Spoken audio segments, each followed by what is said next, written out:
Once upon a time, software development was simple, not easy, just simple. Developers wrote code, operations ran servers, and the two groups barely spoke to each other. Code was written for months, sometimes years, before it ever saw production.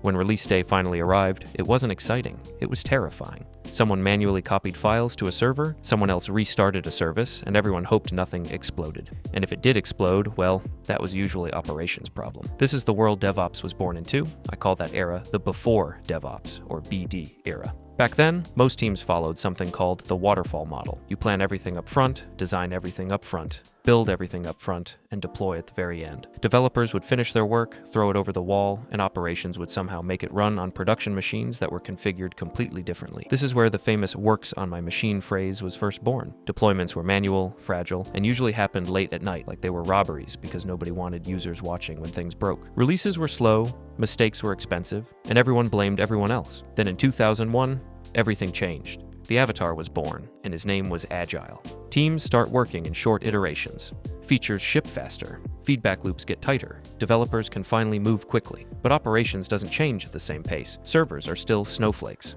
Infrastructure is still configured by hand. So now development is fast, operations is slow, and the bottleneck becomes painfully obvious. Code is ready, but production is not. The faster developers move, the more pressure operations feels. By the late 2000s, companies like Amazon and Flickr are deploying constantly and quietly, outperforming everyone else. In 2009, that pressure finally turns into a movement. And the first DevOps Days conference was held, and people put a name to the problem.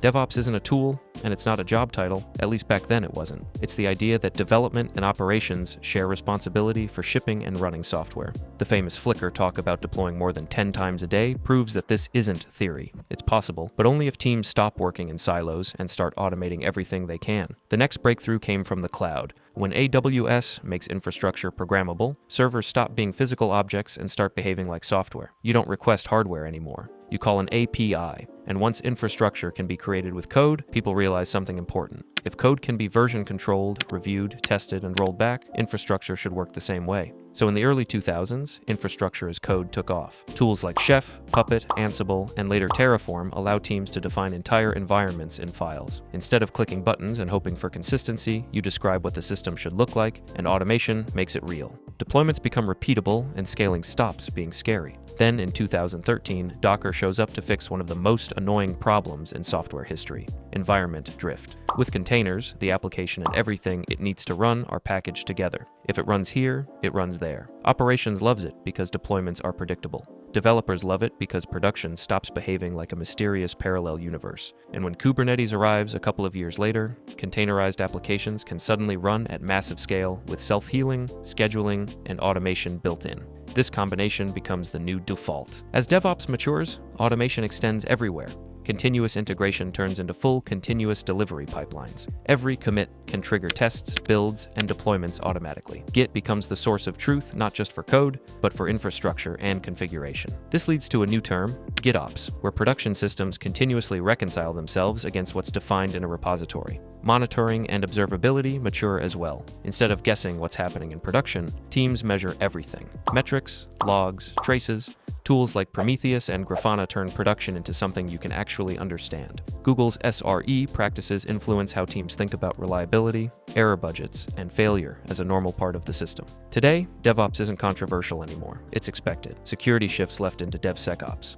Platform engineering teams build internal tools so developers can move fast without breaking things. Cloud platforms handle more of the undifferentiated heavy lifting, and now AI is starting to automate parts of incident response, monitoring, and optimization. But the core idea hasn't changed. And fittingly, as DevOps keeps collapsing the gap between local development and production, tools are created specifically to eliminate the slowest, most painful part of that loop. And if you work with Kubernetes, you already know what loop I am talking about. Make a change, build, push, deploy, wait, sometimes for minutes, sometimes for hours. Well, MirrorD from Metal Bear, the sponsor of today's video, flips that entire workflow. It lets you run your application locally, but as if it were running inside your Kubernetes cluster. Same environment variables, same services, same traffic, and you can do it without having to containerize your app or trigger CI/CD. You start your local process with mirror-d and instantly interact with real staging resources. You can mirror or steal incoming or outgoing traffic to debug issues in seconds instead of redeploying over and over again. The key idea is that mirror-d doesn't add complexity to your workflow. It shortens your development loop. Once you try it, this just feels like how cloud-native development should work. It's open source, easy to try both from the CLI or as a plugin from your preferred IDE, and already used by teams to save hours every single day. If you want to speed up your dev loop without changing how you build software, you can sign up for free using the link in the description.